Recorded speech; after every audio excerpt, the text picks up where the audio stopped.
Also breaking, changes at one of Georgia's most visited tourist sites. That's also the world's largest Confederate monument. CBS 46's Haley Mason live at Stone Mountain, and Haley, officials say they want to, quote, tell the truth about the park's past.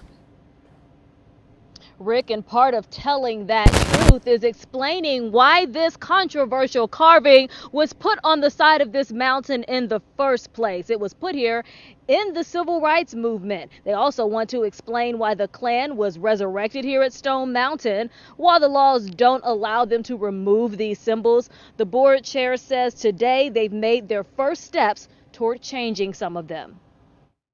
I'm going to respect you, and I also demand respect. The new chairman of the Stone Mountain Memorial Association board starting today's meeting with a stern request for respect in a divided room that approved changes to the largest Confederate monument in the world, Stone Mountain Park. We need to take down the flags. We need to change all the street names and do what we said we were going to do, is eliminate the Confederacy from the Stone Mountain Park. The board approving 4 resolutions. They'll be putting into context the notorious Confederate carving of the 3 horsemen on the side of the mountain, explaining why it was erected in response to the civil rights movement. They'll be building a museum to, quote, tell the whole truth of the Klan and the mountain's celebration of it. The Confederate flags in the park will be moved from their current location on the heavily traveled walk-up trail to this confined space at the base of the Confederate carving. I am a Confederate American.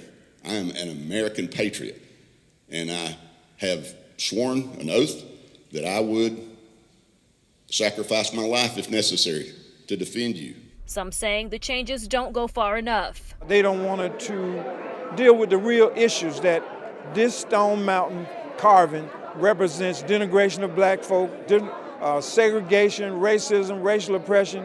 This is what this represents. So this board has the legal authority to make sweeping changes at this park, not just incremental changes. This is not a battlefield. This is not a cemetery. The board saying it will be changing its own logo, which currently highlights the carving, but the emblem itself will remain for now. To remove the carving would take a small tactical nuclear weapon. It's 3 acres of solid granite. It's probably not going anywhere. That's why we're telling the story about it. And the board will also be forming a 7-person advisory committee to help tell that story. It'll be made up of historians, community members, and elected officials. They'll be helping contextualize things here, as well as exploring possibly renaming some streets. Part of that is part of one of those resolutions today is honoring a black bridge builder, Washington K. King. His family built a bridge in this park. That's all that happened here today. We'll explain a little bit more of when these changes happen next hour. Reporting live on Stone Mountain Park, Haley Mason, CBS 46 News.